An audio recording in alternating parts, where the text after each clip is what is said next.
The Rothman Institute presents Take 5 on Hawks All Access.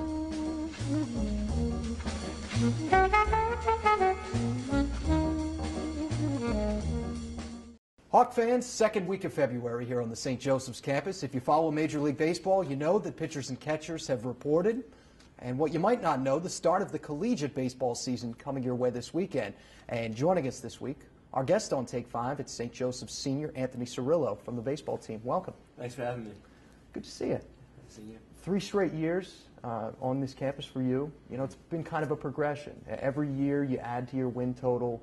Last season, you end up getting the Liberty Bell Classic title. You get to the Atlantic 10 tournament for the first time.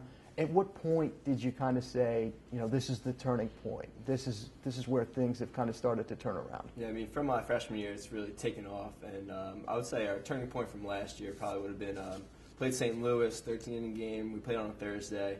And Jordan Carter pitched a great game. We wound up winning in the 13th inning. And after that, we just took off and happened to make the A-10 tournament. And then also, I think another turning point in the A-10 tournament, played Dayton, 13-inning game, heartbreaking loss, and we bounced back and beat Rhode Island next morning, 8 o'clock in the morning, after we just ended at 1 o'clock in the morning the night before.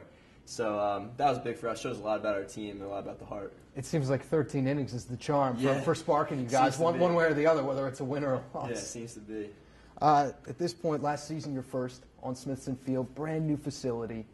Talk about, you know, what that was like, what kind of advantage that was to be able to play in a brand new facility on campus, and you get it your last 2 years of school. Mm-hmm. Looking back on it, I don't even know how we used to take vans probably an hour, 2 hours before practice or games, have to get there, set up the field and all that, and just to have a field on campus is unbelievable. The alumni really helped us out a lot. And, I mean, our friends actually got to come out and see some games. We used to play games, so it used to be like 2 or 3 people at the games, a few parents, and now, you know, you get maybe 50, 60 people at a game, and it's really nice to have. And it's good. You don't have to give mom and dad directions to Latshaw McCarthy Field out in Norristown or wherever it happened to be that you guys were playing. Exactly. So they know exactly where to go now. That's great. You know, obviously a lot of road trips during the baseball season. You guys are going to spend, you know, the first couple weeks on the road. You've gotten used to that, I would think, by now, as far as what you do on a long road trip to UMass or, you know, Richmond. How much easier has that gotten, I guess, over the years for you? It's gotten a lot easier for us. I mean, we play this game. It's actually it's pretty funny. It's called Mafia. You know, traditional teams watch movies, but we play this game called Mafia. And what happens is everyone puts their head down. You have a narrator, and he'll pick people in the Mafia. And then when everyone lifts their head up, you got to try and pick who's in the Mafia. And it's pretty funny, the competitiveness that comes out in everybody. You lose a few friends on a road trip every once in a while. Now, narrator, do you have people, like, you know, disguise the voice, or do people change their voice? The narrator is the only one that has his head up when everyone has their head down. Okay. So he picks everybody, and then so he's the only one who knows who's in the Mafia. And you know, people see who they trust and who they don't trust, which is it's pretty funny. When you said Mafia, I was starting to think about the Facebook game. You know, like yeah. Farmville Mafia, yeah, you know, all that good stuff. This is just a game to pass some time, especially when you're taking trips to UMass.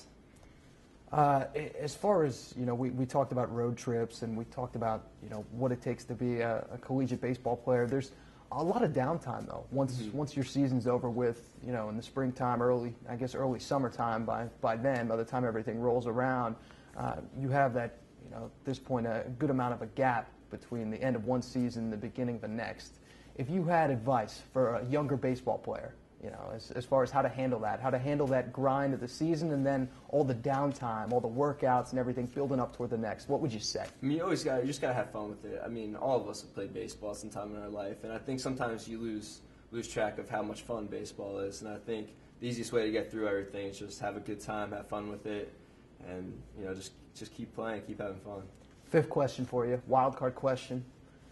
At this point, you know, you go on a lot of road trips. You kind of figure out who the easiest of your teammates is to mess with on the road for practical jokes. Who is that? Oh, definitely Brian O'Keefe. I mean, maybe he's not the easiest to mess with, but he's definitely the funniest reaction out of everybody. anytime you mess with Brian, it's always an overreaction of what actually it should be. So definitely Brian O'Keefe. So he's the easy first target because you know what's coming. Exactly. He was a freshman last year. I mean, he thought he was like a big senior last year. That's how he made it out to be. So, we always got to go after him. Well, you get plenty of time on the road to mess with him. First 3 series worth on the road, and should be a lot of fun. Yeah, it should be. All right, we appreciate it. Thanks for having me. Appreciate it.